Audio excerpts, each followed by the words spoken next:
board, and thanks, Melanie.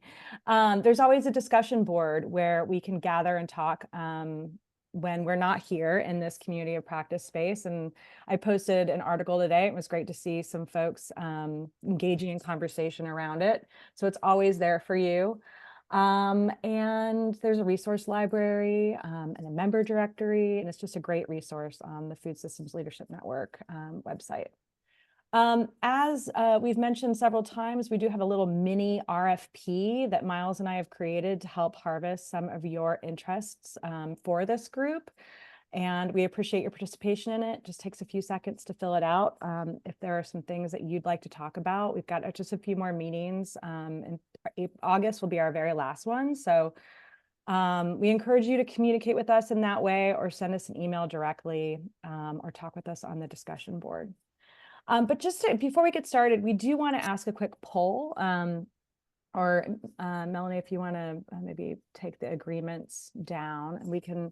So we've been doing a lot of talking about emergency food. Obviously, this is farm to emergency food, but what happens when we're not just having everyday emergencies? How do we continue our work when there is a natural disaster, when the federal programs start coming in to manage disasters? What if, I know some of us are thinking about the possibility of some civil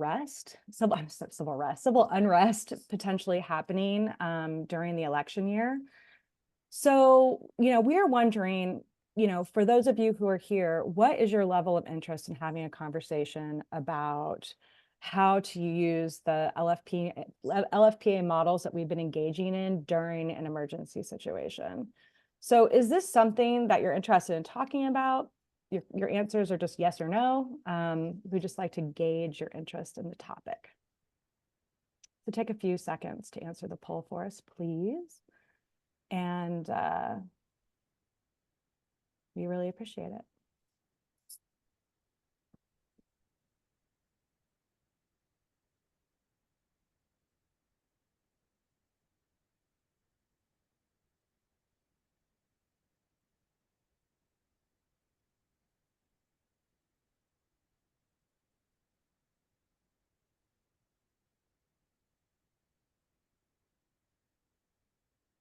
Thanks to everyone who's participating in the poll. I mean, it looks like most of you are like a yes. No, not a single person was like, no, I'm not interested in talking about this. A few of you weren't sure. It's probably just because we're not 100% clear on how the conversation will be organized, but this really helps us think about our planning for the next few months. So I really appreciate it. Thank you so much. Miles, would you like to continue with sharing with us a little bit more about what's next? Great. So welcome again, everybody. So our agenda today is, as usual, we're working to connect and learn from one another through this community of practice. So obviously, I already see people doing it in the chat, like, hey, I really want to follow up with you and reach out. If there's somebody here that you really want to connect with and follow up with, use this space for that, not only now, but afterwards. And as Jen said, we're here to learn about LFPA's program updates, impact to date, and then with you all as practitioners really having that time to discuss what are the key things that either you need answered after we hear a presentation, as well as kind of sharing maybe some of the successes and challenges you're having that would be important for the LFPA program to the USDA to hear. So how that's going to work is we're going to start with having Elizabeth Lober, and she's the assistant to the deputy administrator for the USDA AMS Commodity Procurement Program. She's the lead on the LFPA program. And she's going to give us an update, about 15-20 minutes, about what's happening, the impacts to date. We presented her with some of the questions that have come up from many of you already, so she'll be talking about some of that. I see there's some enthusiasm for Elizabeth in the room, which is great. And we ask you, as Jen said, if you have questions that are coming up as she's presenting, put those in the chat. If they're really quick, she might respond to them. But what we'd like to do is after she presents, we're going to go into 3 larger breakout groups. We're going to divide the group up and have some facilitated conversation, talking about kind of what are the takeaways from what she's presented, what are some key questions that we want to share and have answered in a full group discussion afterwards. So put those in chat during her presentation or make a note of them to bring up during our facilitated conversation. And after that, we'll have that full group discussion with Q&A and bring a closing. So that's kind of where we're going today. So without further ado, I'm going to turn it over to Elizabeth, the Assistant to the Deputy Administrator and the LFPA Program Lead. And she's going to share her screen and share some really important things, where the LFPA program is and where it's going. Thanks so much, Elizabeth. All you. All right. Thank you. Thank you. It's a pleasure to be with you guys. I haven't been on this call for a while, so it's good to see some of you and see some familiar faces and also meet some new folks here. So let me share my screen. Oh, and while I'm here, I would like to introduce Adrienne Collins, who is on our team. She leads a couple of our regions and is very involved in helping our team, doing some training and some other things for our teammates. So Adrienne is with us, and also she's raising her hand there. And Jason Fish is also with us.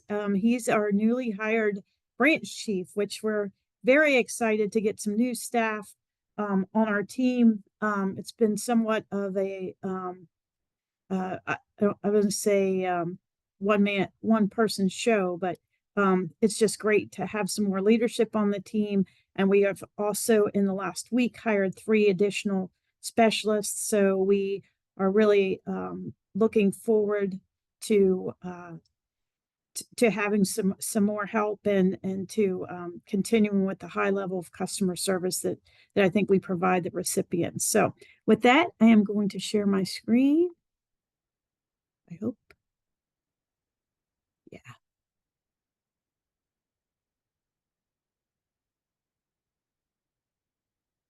Can you see that, Miles? Yeah. Okay. Hannah gave me the thumbs up. Awesome. Okay. So again, I'm Elizabeth Lober. I am the lead for the LFPA program. I work in the Deputy Administrator's office. I generally help with special projects. This was a special project that I haven't left, and I probably never will, because I love it so much. And it's a really fun program, and it's just doing a lot of great things. So there's my email address if you'd ever like to contact me, elizabeth.lober@usda.gov. So I have some topics like Miles had said. I got a few topics ahead of time that you had asked for clarity on. So my presentation is a little bit sort of random, I would say, because I'm just trying to hit on some of these topics. But we're going to talk a little bit about roles and responsibilities of the government and of the states and tribes. We're going to talk about claims for payments. There's 2 types, advances and reimbursements, and how those work. We're going to talk about some contracting advice, or I'll say insights from some of our states that are doing some forward contracting. I'm also going to talk about extensions of the agreements, allowable and unallowable foods that can be used for or purchased through LFPA Plus. I'm going to talk about, and this is going to be my favorite part, I'm going to give a LFPA status update. Very excited about that. And then also I have some listings of some of the culturally important foods, or indigenous foods that are being purchased so far. So with that, I'll get started talking about roles and responsibilities. The government's role is to manage and administer the federal award in a way that's consistent with federal rules and regulations, and also with our program requirements. Another charge for the government is measuring the recipient's performance to show achievement of program goals and objectives, to provide recipients with clear performance goals, indicators, and targets, and to specify any requirements that are specific to this program, that are needed for, in this case, LFPA. And then the states, they actually are administering the program, and they are also measuring their program performance and providing us with the required performance and financial reports. We require reports from them on a quarterly basis and on an annual basis. The states and tribes are managing their funds appropriately, and they are performing the required audits. They are making adjustments to the plan as they go. We've seen many adjustments for adding additional subrecipients. Some subrecipients have dropped out. So the states are making decisions as they go to make sure that they meet their goals, the goals for their specific programs. They also set their outcome indicators and their budget when they applied for the program. So I guess in a nutshell, the states, tribal or territories and tribes all have they're running their own programs. So that's why you see a lot of differences between states and tribes in the way they're managing their program, because they're doing what is best for their area. Claims for payment, I had a couple questions about that. There's two types of claims for payment the recipient can request. Recipients can request advance payments, and they can request reimbursements. They can only request one payment per month. So they're limited to one request per month. Advance payments are limited to 80% of the funds allocated for the funding from the funding source. So we won't give a state or tribe more than 80% of their ARPA funds or their CCC funds as an advance. They can get the other 20 as a reimbursement, but we want to make sure that we have money towards the end to cover any unexpected invoices or things that might happen. The other thing is that the states and tribes, they request funds through our grants management system, which is called Easy Fed Grants. Once those submissions come to us, then our program assistants and our program managers review them. There's at least 2-party review on every claim.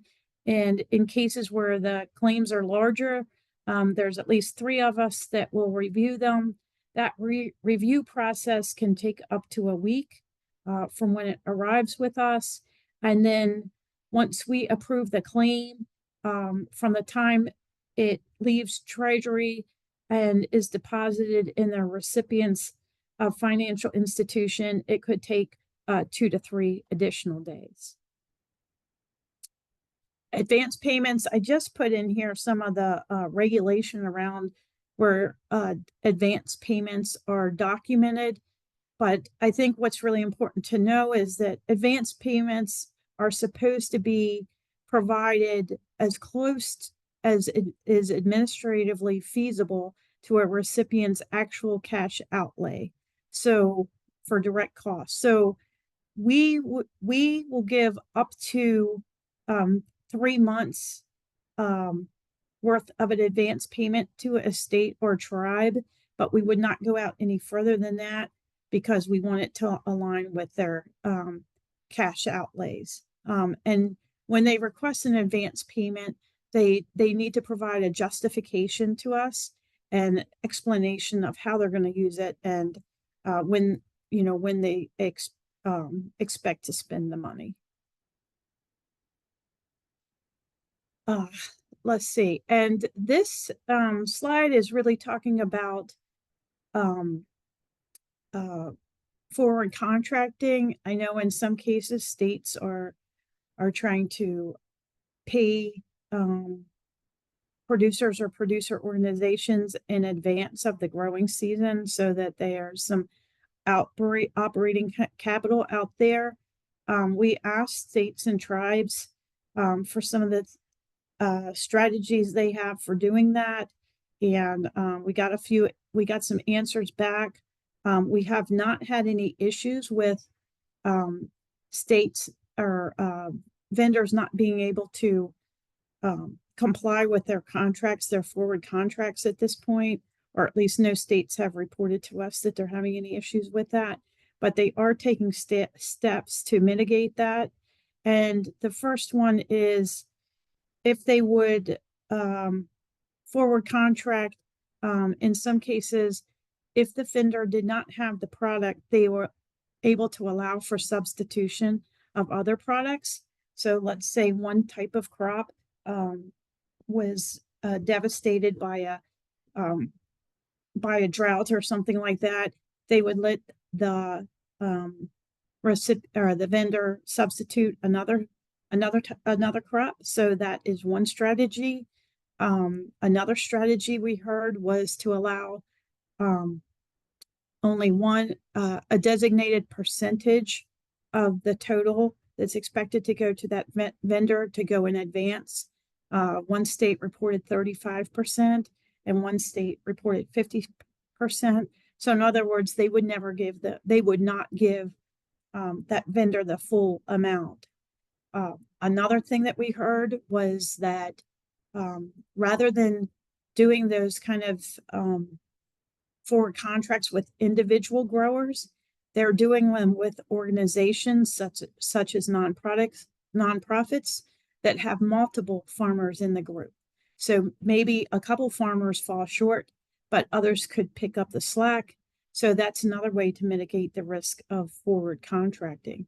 And finally, before they enter into a forward contract, they are doing somewhat of a financial review and doing a review of the capability and capacity of the vendor to perform.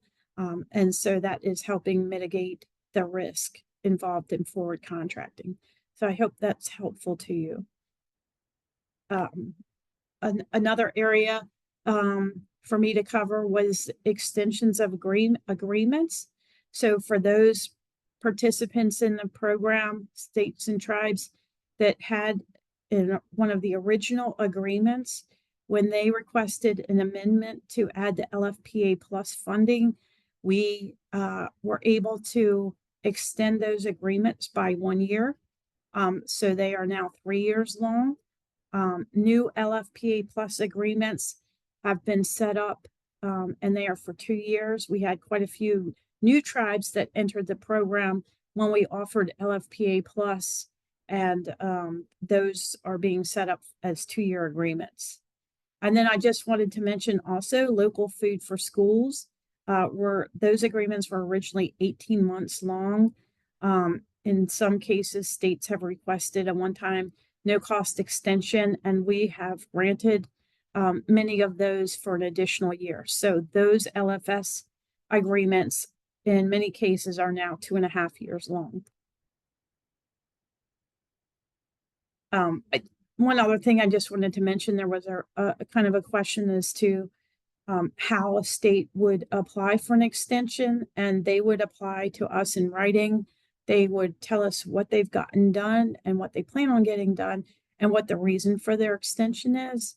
The inability to spend the money by the end of the period of time is not a eligible reason for an extension. So they need to have some other reason for requesting an extension.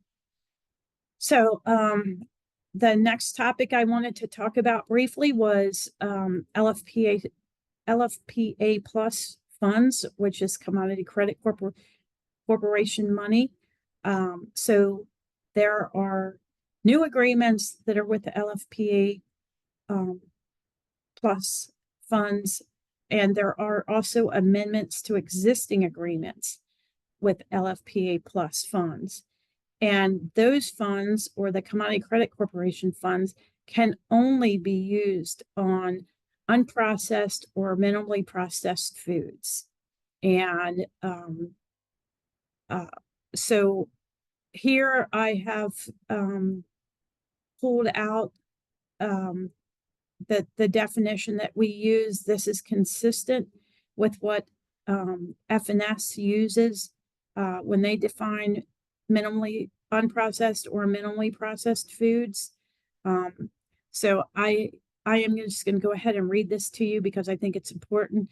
Examples of allowable food products include fruits and vegetables, including 100% juices, grains, products such as pastas and rice, meats, whole pieces or food items such as ground meats, meat alternatives such as beans and legumes, and fluid milk and other dairy foods such as cheese and yogurt, foods in a wide variety of minimally processed states, including whole, cut, pureed, and or forms such as fresh, frozen, canned, dried are also allowable.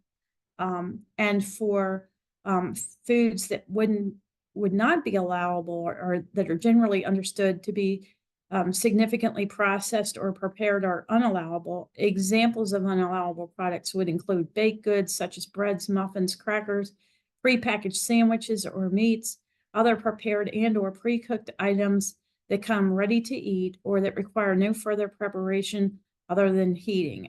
Examples, chicken nuggets, fish sticks, pre-made pizzas. So I wanted to go over that just because that's really an important distinction between the ARP funds and the CCC funds. So in some cases, states have both. They need to wisely choose how they use their CC funds and their ARPA funds to take advantage of having the flexibilities with the ARP funds. Okay, we got to the best part. Yay. We're getting to the impacts of the program and where we are today. We have, it has been reported to us that the states, tribes, and territories have purchased over $117 million worth of product. And of that, 80 million has been purchased from socially disadvantaged farmers and producers. There are 5,700 unique producers reported so far, and of those, 3,500 are socially disadvantaged. The number of purchases that have been recorded is over 44,000. So these numbers are as of our last reporting period, which ended December 31st. So this is basically as of the end of 2023. Our next quarter of reports will arrive or are starting to come in, but they will be through March 31st. And so we're looking forward to seeing a lot of activity. And as you would expect, then we expect to see a lot more activity in the spring and summer when commodities are in season. So to give you an idea of what's being purchased, produce is by far the biggest product with 54% or $64 million. It is followed by dairy and milk with 5%, eggs 4%.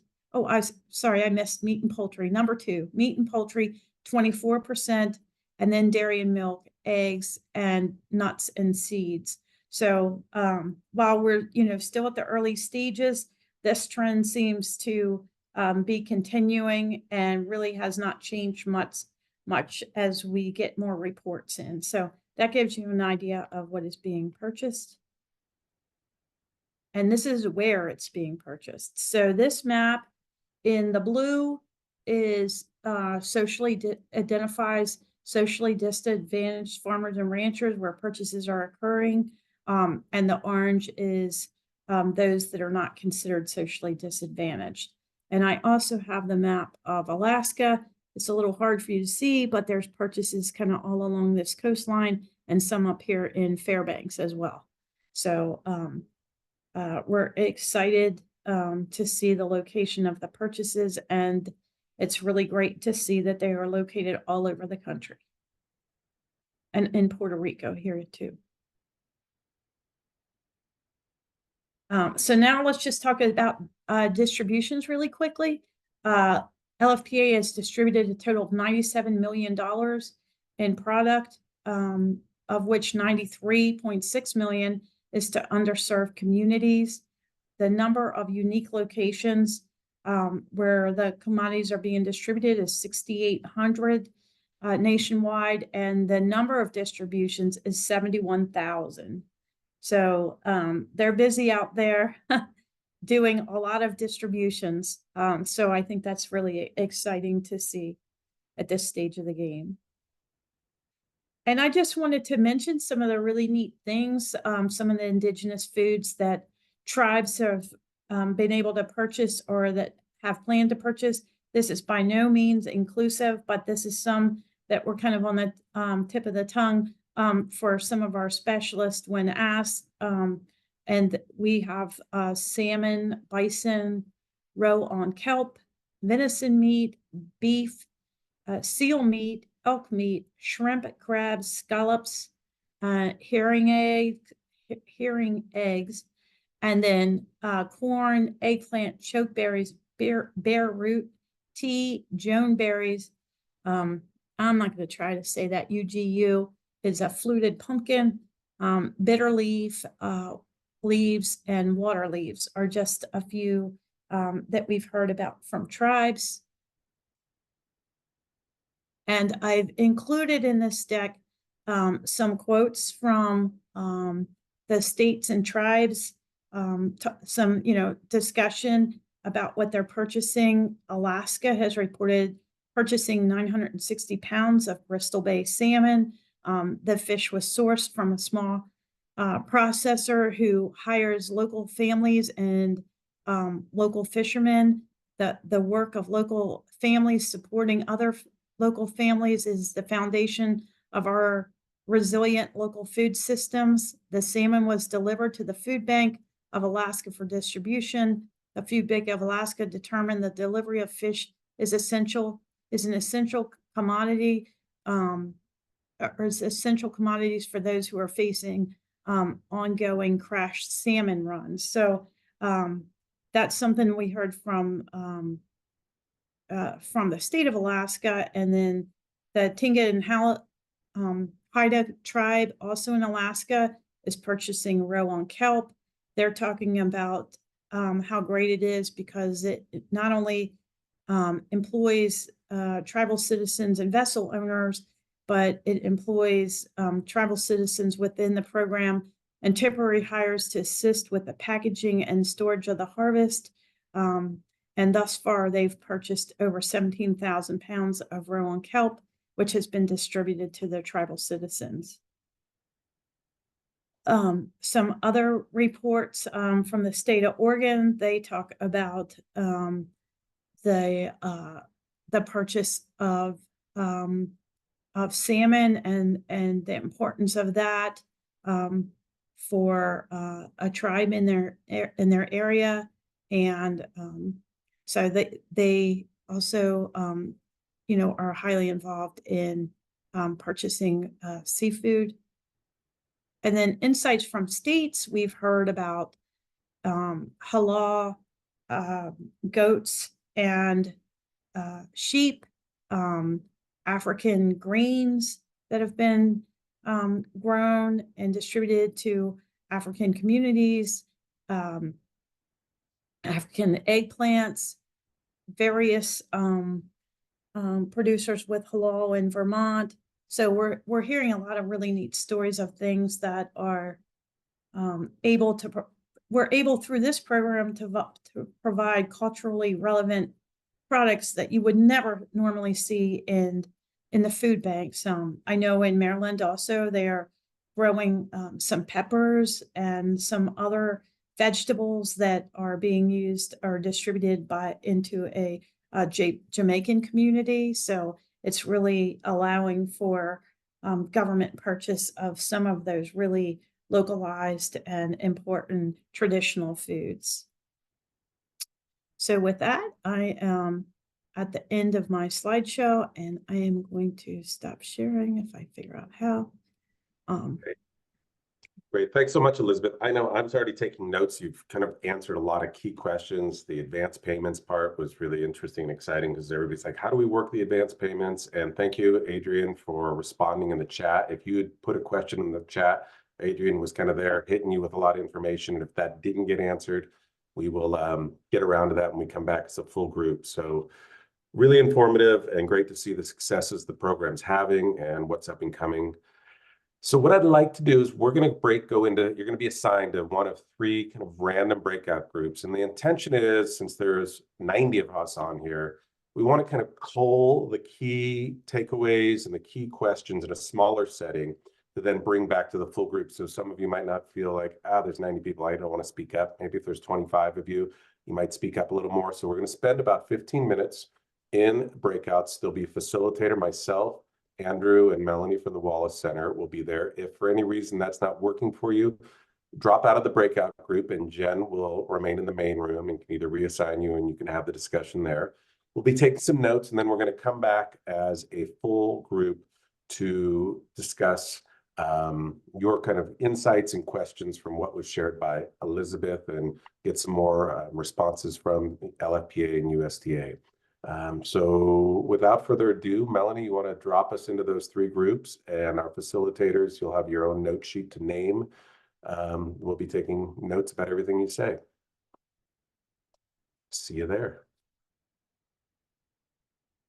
I'm going to open the rooms. Jen, you're going to go into a room, but just come back and then we can swap because it just did that. Sorry.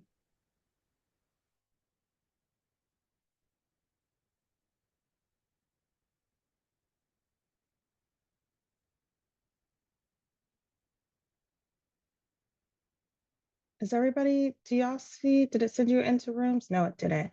Okay, there's like a little 4 boxes down at the bottom of the toolbar and just, oh wait, hold on. Let me try this. Let me try this again. Hold on. Sorry.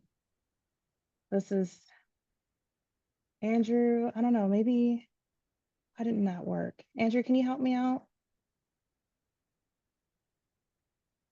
Is he still here? Oh, okay. The rooms are closing. There we go. Andrew, I might need you to redo the breakout rooms. Can you just automatically send everyone into a room? Yeah, it looks like, yeah. Thank you. Recreate. Not Got sure if it. that worked. I got put into a room all by myself. Yeah, too. sorry. I'm going to try it again. Thanks for your Yep. patience. Having grace, meeting each other where we are. Okay, so Miles is in a room.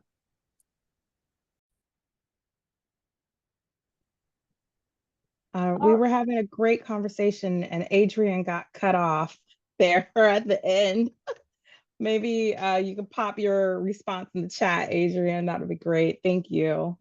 Yeah, sorry. I just want to acknowledge that we know that there is never enough room in the break or never enough time in the breakout rooms to talk about all the things that we want to talk about. We really try to balance our plan for the conversation to include time for you all and time for other things. And it's never enough.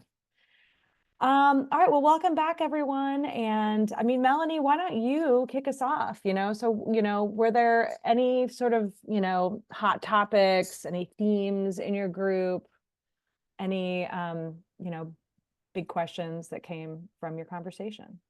Yeah, I think one of the things that really stood out in our conversation that I felt there was like a consensus on was just a little bit more clarity on the advance payments and how that can happen. I think that was like really helpful for folks. Do you want me to go through all the questions? Well, Or do you want me- meaning your group felt that there was greater clarity and they felt good about that, or they need more clarity? I think from the conversation that Elizabeth provided, it gave them better clarity.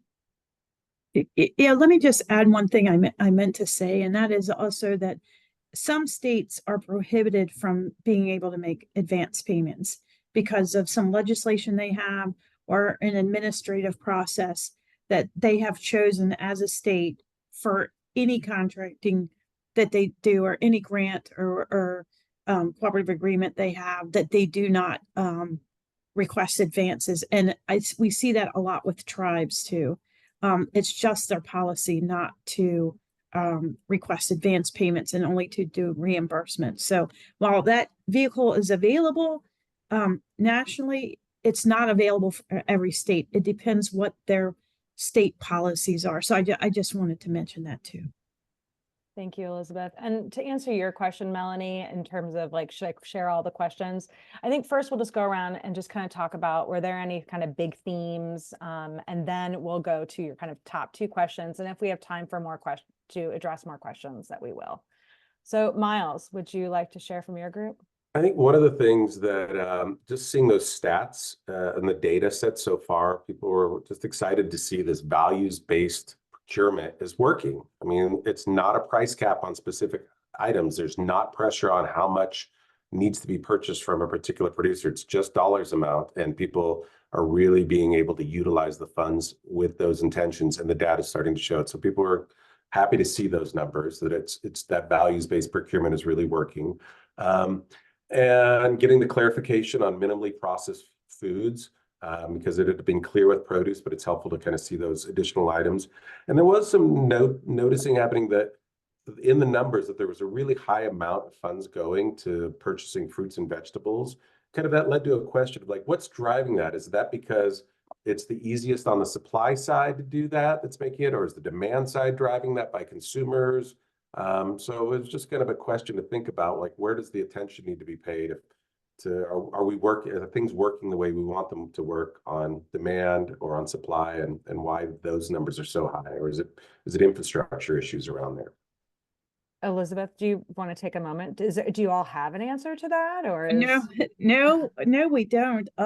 I do think that some people just naturally think that when they're getting money for a grant from USDA, it's going to be to purchase fruits and vegetables. Mm-hmm. I know that early on we did get some questions. Oh, we can buy meat with it. Oh, we can buy eggs. They just didn't realize that they could buy a lot of things. They can buy honey. They can buy tea. They can buy a lot of things that they don't normally buy that aren't regular USDA purchases. So it's just kind of a mindset, getting people to understand we can reach a lot further and we can buy a lot of other products outside of what we normally buy through USDA food. So it's just kind of an awareness, I think, and you know, otherwise I think people just like fruits and vegetables. right, which is what Hannah and Kim seem to have been talking about in the chat. It's just that people really, want them because they're harder to get. So Andrew, what about you? Any big themes that emerged from your conversation? Yeah, there was a lot of appreciation, like in Miles's group, was for the data that was shared, and that it seems USDA is meeting the commitment to serving socially disadvantaged farmers with the numbers that were shared. And then people shared examples, and especially that how culturally relevant and appropriate foods are making their way into food banks in the charitable system. I think it was Dr. Abdul was sharing that those populations are going to a food pantry where they wouldn't before because they weren't being served what they wanted. But now that, the different culturally appropriate foods are there, then people are going because it's there. So that's really a cool shift. And yeah, some other examples of interesting foods that were culturally relevant foods that were shared. And the health impacts, this was a comment someone put in, but that the nutritional benefits from having minimally processed food and not allowing highly processed foods to come in. Well, Andrew, while you're talking, would you care to share some of maybe the top 2 burning questions that came from your group? Yeah, so Elizabeth actually joined and answered this one, but it'd be good to share with the whole group. Ton, I think, was asking about, could we get state level numbers similar to what we saw on the national scale? And Elizabeth shared, yes, if you request that information. I don't know if you want to say anything else about that, how we can get state level. Yeah. I mean, it'd be better if I don't have everybody on this call emailing me, but if my friends here at the Wallace Center want to ask for them, I would be glad to share with them, and they can share out as they wish. Great. So if you're an individual that like that, certainly contact Jen or I, and we can forward those on, or any of the Wallace Center folks, and our emails will be at the end again. Andrew, another question that came from your group? Yeah, another question it was in the chat earlier from Buck Jones about he was listed as a TA provider on the USDA site and didn't feel like he said he didn't give consent for that. And so somebody wanted to raise that up so that he could get an answer for that. I can try to copy it back in. And that's okay. That was a question that I had raised, Andrew, and Buck also raised it in our main meeting before we broke out in sessions. So we're just curious, on the last call we did the time before that, when myself and Allison presented, Buck had brought up that his organization and him were added on the USDA's website as a form of technical assistance providers, and he did not agree to that, nor is he being compensated for that and the time that it takes to support local farmers. Like, as we all know, it takes some time to do so. So we're just not sure why he's being listed in that is a very valid question that I think Well, should. we don't have a list of technical assistance providers, so I'm not sure where he's listed, but it's nothing to do with LFPA because we don't have a list of technical assistance providers. He's listed as the tribal contact on the website. Oh, It's not that okay. it's a technical assistance provider. Okay, and we asked the states and tribes if they wanted their names on that list. So you will see when you look at the list, not all states and tribes are listed. So Buck, if you don't want your name on the list, we'd be more than happy to take it off. But we asked if for volunteers if anybody wanted their name on the list. So more than happy to take it off of there, Buck. Maybe you were a I'm volunteer. not. I'm not against having it on there. I was just blindsided that I was on there, and that when I had gotten and I had gotten some calls right before the LFPA Plus. I was glad to facilitate to actually help a tribe get the information they needed to be on there. It just kind of blindsided me that I start receiving calls from tribes, and then they said like, "Oh, you're listed as a contact." I'm all for advocating for tribes. It just kind of blindsided me, Elizabeth. I don't see no reason to take it off. I think it's a valid question, though, that maybe I did agree to that or whatever. I can't remember wearing so many hats or whatever, but it just was like, kind of blindsided me and like, oh my goodness. Buck, I got to tell you, you're a tribal leader among tribal leaders. And so I'm pretty sure that's why people are contacting you because they recognize you in all the different leadership roles you have. That's probably part of it too. So, but if you're okay leaving that contact information up there, we'll leave it. If you're not, we'll take it off. But just for everybody's awareness, because people ask, well, why isn't this state contact listed?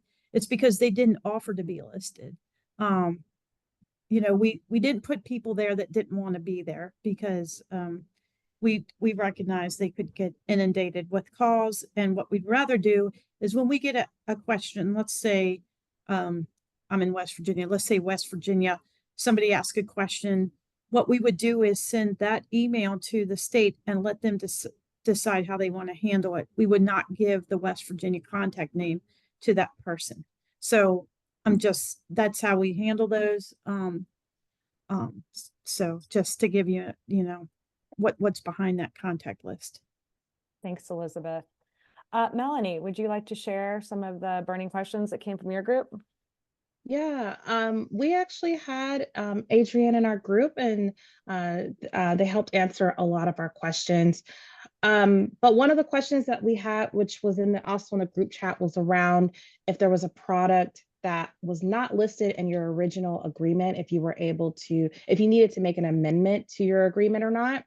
And Adrienne shared with us that as long as it is an allowable product, you don't need to make an amendment. You can go on purchasing with it. And she also specified that if there was a product that you're not sure is allowable or not, to please reach out to your program manager to specify. And I think this goes for a lot of like culturally relevant items or tribal items that may not be specifically identified in that list. You can reach out to your program manager. Adrienne, did I capture that correctly? You did it perfectly. Thank you. I know we're really lucky. We didn't really plan to have, a member of the USDA team in each of the groups, but folks arrived. So that's really great.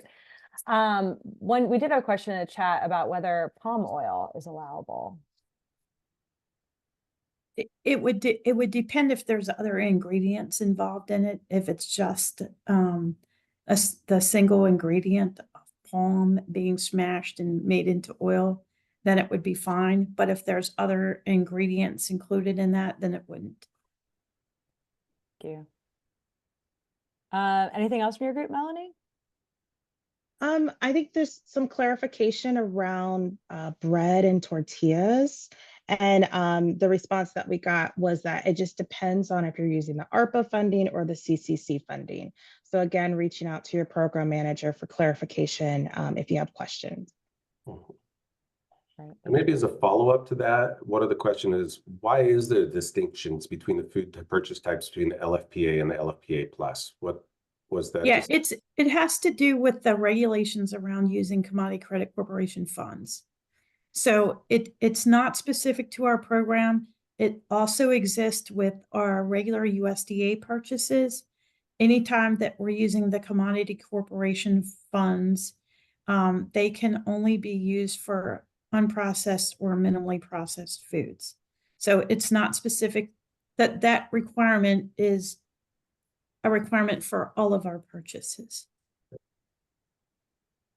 Miles, do you have any questions from your group? So one is maybe something that people can respond to in the chat, but maybe also the LFPA program itself can guide people. Is a lot of folks, we had a few folks saying, hey, it would be great to find which state governments are having success in getting advance payments and passing those on. And some of those folks that aren't having that success want to connect with those states to say, how are you doing it, especially if it's allowable by their own state. So do you all have either a resource that says, hey, we can share, like, these states are doing advance payments and seems to be successful? I'm seeing heads start to shake no. No, I don't think we would share that information. So then maybe it's something that if you're on this call, and maybe that's something also to put in the discussion group for the FSLN, is like, hey, we're looking for states that are doing this successfully so we can find out how that's working. I invite you to do that in the chat or to do that on the discussion group. Would that be the appropriate way to handle that, Elizabeth and Adrian? Sure. Okay. Absolutely.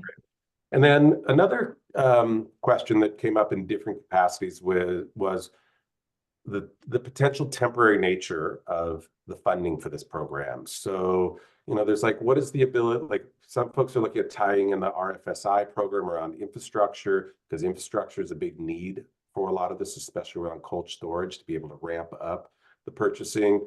So like, what is the time frame that people need to be spending locally to continue this work post-funding? What is the future looking like with the Farm Bill? Just kind of any insights around where future funding or other programs that might be able to help start picking this up would be, and things people might be able to do to help facilitate. Yeah, and that's not going to be something for me to answer, because obviously we're not involved in legislation, but maybe Hannah or someone else can give a little insight. But that's not something as a USDA employee we would be involved in. Hannah, anything to add, or anyone else that is right on this, or either vocally or in the chat, both? Yeah, yes, sure thing. If you all have seen in the news coverage recently this week, the chair of the House Agricultural Committee, Representative G.T. Thompson, is pushing very hard on trying to have a House Farm Bill before Memorial Day. So now is a great time to act in contacting your, specifically your House of Representative members, your congressional members, to ask them for that support for continued funding for the program. Fortunately and unfortunately, we do have a Senate bill that is looking to sustain LFPA funding. However, that's only in the Senate right now. So that has been thrown in the chat a couple of times. So you wouldn't be able to, ask for your congressional member on the House side to sponsor that bill or anything in that way. But it does at least give you, an idea, or you could say, look, they're doing it on the Senate. Why can't you do it on the House side? Hold your congressional member accountable to the needs in your community. But now is definitely the time to bring it up, because they are trying to push for a farm bill, at least on the House side. The Senate side is a little bit more unclear of timing. Great. Thanks for sharing that detail, Hannah. I want to also maybe add this, and this might be something to think about as, and I'm not sure if this is going into the expanding, like the Local Eats, Local Food Act, but there was a question like, is the USDA or anyone doing tracking of non-participating farmers that have been reached out to, especially disadvantaged ones that have chosen not to get or have not been able to get involved? Was it due to the temporary nature of the program, challenges getting bridge loans, et cetera? So as basically, are we finding out what's not working for some farmers and lessons learned so we can work through those moving forward, either through other USDA programs or other things that people in this community are working on? I am not familiar with any any groups or even USDA working to research that. Anybody out there in the community practice who starting to take note of the challenges or what's happening? Maybe we can share some of those if those feel appropriate.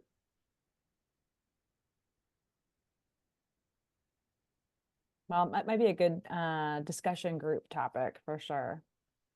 The Wallace Center has an ongoing research project that's going to wrap up this summer, and some will be looking at the challenges, especially related to serving disadvantaged farmers.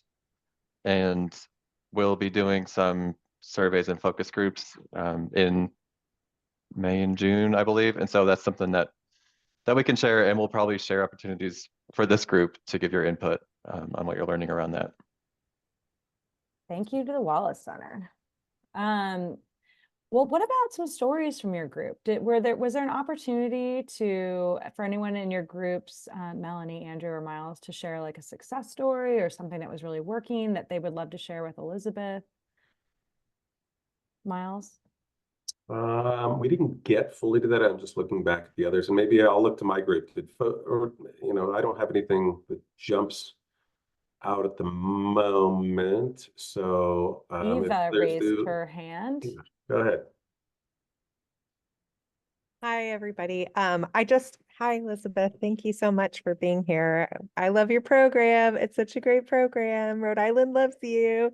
And I just wanted to let folks know, I know I've been part of this group for a while. I'm moving on from my role at Farm Fresh. So I'm not going to be participating in the community of practice anymore. And I wanted to introduce Shannon Hickey, who is the person who has actually functionally been doing quite a lot of the operations for the LFPA program in Rhode Island and is getting more familiar with LFPA. And she put a question in our personal G-chat that I wanted to raise because I think it's a really good question. And Shannon, I might make you come off. Your camera's not on, but yeah, I'm not going to force you to, but if you want to come off camera and say hello to everybody, you're more than welcome. So the question is, do you want to ask your own question or do you want me to ask it for you? Sure. Hi, everyone. I just noticed during Elizabeth's presentation that the amount distributed didn't equal the amount spent.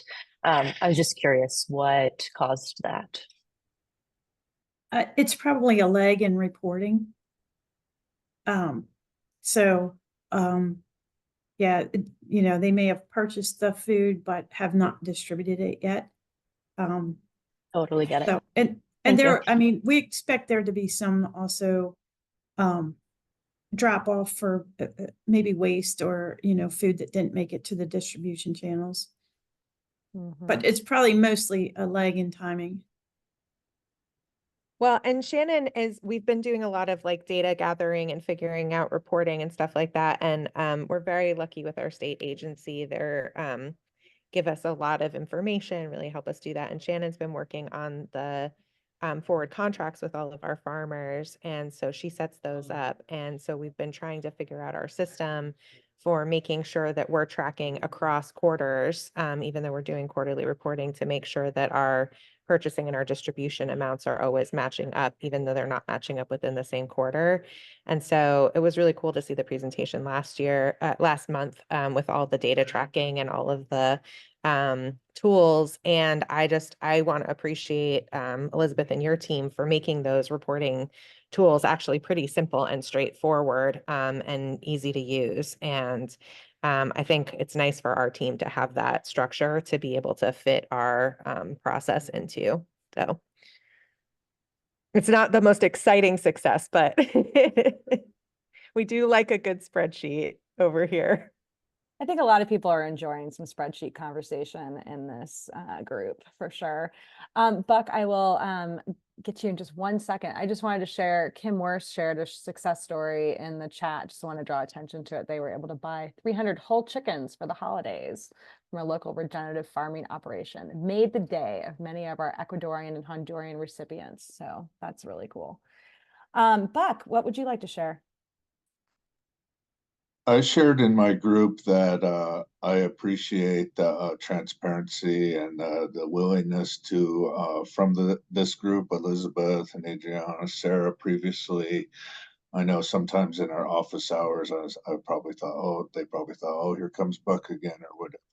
But they've been able to, you know, really work with us and be transparent. You know, I went to Res last year just to meet Elizabeth and them, and it means a lot or whatever because that isn't always the case with federal programs. And you know, from the people that are running it, and you know, to take the criticism, the complaints or whatever, and then you know, try to facilitate to work that out has been really good. I put that out there that I think that, you know, because when we got our award, I was on the USDA's behind. I didn't care what acronym was behind them, and I let them know, you know, that I wasn't happy. And then hearing that, I heard that that's what they want to hear. You know, they want to hear that stuff or whatever, and be able to vent that, and you know, take pictures with Elizabeth and meet them and things like that is been, you know, really good. And I think another success that we've had with our LFPA is that now we're compensating that, or it's collaborating with other distributions that we have with other you know, with other food systems, our food systems groups and the thing. So like, hey, we're doing our LFPA distribution, then they're getting Glean products or whatever. So it's really been beneficial in that way. You know, that this has kind of you know, made multiple collaborations with us or whatever. And of course, I also put in the culture relevant food is so important for the USDA to you know, allow us to do that, as it means so much to our people. Thanks. Thank you, Buck. I know Elizabeth and I were talking in the main room before she went off into group 2 about how just like all the relationships that are being built during this program have just been invaluable and hopefully will be over time. Than, I hope I'm pronouncing your name right. It's Tan. Thank you, Jen. Tan, sorry. Hi, no worries. So Elizabeth, I want to tell you that had it not been for LFPA, Oklahoma would never have been able to demonstrate that our small, mid-sized farmers could actually grow over 300,000 pounds of mostly vegetables and moving it through that program, because there has never been any systems approach to take a look at what was possible. And of course, without any contract to buy product, it would have been impossible to have the farmers, right, take that leap of producing the food.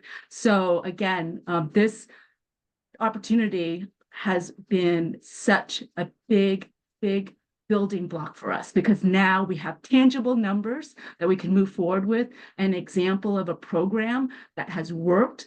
And thank you so much. Thank you so much for sharing that, Elizabeth. Yeah, thank you for sharing that. And Buck, it was our pleasure to meet you at the Res conference. That was a highlight for Adrian and I can tell you that. Right, Adrian? We really enjoyed meeting you and some of our other tribal leaders that we were able to meet out there. But yeah, thanks for the good word from Oklahoma. That's great. Elizabeth. I mean, Eva. Can I share one more win? So we are also doing an LFPP program that's intersecting with our LFPA. And I did want to say that last year we had $45,000 in additional agency spending above and beyond the LFPA award. And that's been really huge. And we're so excited to see that happening. And that's continuing. So we have between like $12,000 and $14,000 a month right now of agency spending. And we're not even starting to allocate LFPA funding until June for our agencies. And so they're still buying eggs, they're still buying bread, they're still buying milk on the platform, and it's their own grant funding that they're using for that.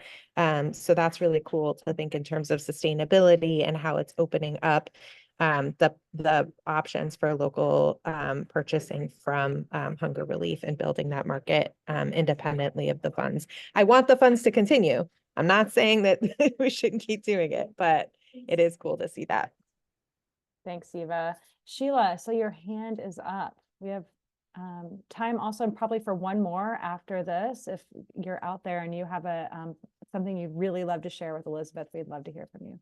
Sheila. Yes, we want to share, for us it's a success, and is that we have another program, the RFSI, which gonna start in Puerto Rico, and the Subsecretary of Agriculture, United States, USDA, is planning to visit Puerto Rico, and the program that she chose to do this announcement is the LFPA.